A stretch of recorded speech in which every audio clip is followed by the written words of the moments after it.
The night was thick, swallowing the world around me as I navigated the desolate stretch of highway. The only company I had was the dim glow of the dashboard lights and the eerie silence that enveloped my car. As I pressed on the accelerator, a thick fog began to roll in, shrouding the road ahead in a ghostly mist. Visibility diminished to almost nothing, and my heart quickened its pace. I strained my eyes, peering into the dense fog, trying to make out any shape or form beyond the veil of white. Suddenly, the car jolted violently, as though hitting an unseen obstacle. Panic surged through me as I struggled to regain control. The fog seemed to thicken, wrapping around the car like a sinister embrace. I stepped out, the chill of the night sending shivers down my spine. My phone screen flashed, "No service," mocking my attempt to seek help. I was alone in the heart of the fog, surrounded by an impenetrable wall of white. The hairs on the back of my neck stood on end as a sense of foreboding washed over me. A flicker of movement caught my eye, a figure materializing from the mist.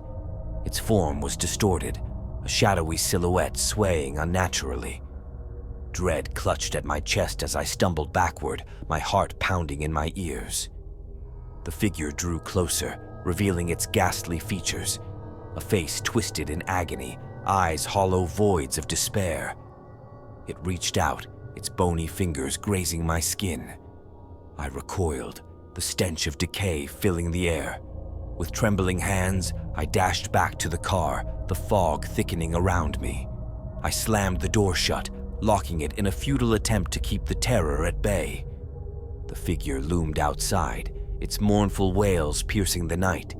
Desperation overcame reason as I turned the key, praying for the engine to roar to life. But the car remained silent, engulfed in the suffocating grip of the fog. The figure pressed against the window, its hollow eyes boring into mine. In a last act of defiance, I grabbed a flashlight and darted into the fog, my heart racing with fear. Every step felt like wading through a nightmare, the unknown lurking in every shadow. The figure pursued, its wails growing louder, a cacophony of torment echoing through the fog. I stumbled upon an old, abandoned shack, its weathered door creaking open as if inviting me in. With no other refuge in sight, I plunged into the darkness within. The air was thick with decay, the walls adorned with ominous symbols and faded paintings. The figure appeared at the entrance, its mournful cries intensifying. I frantically searched for an exit, but the walls seemed to shift and close in around me. Panic consumed me as I realized I was trapped in this haunted place, at the mercy of a malevolent force. The flashlight flickered, casting eerie shadows on the walls. The figure drew closer, its presence suffocating. And in that moment, I knew I had trespassed into a realm beyond human understanding, a realm of eternal torment and despair.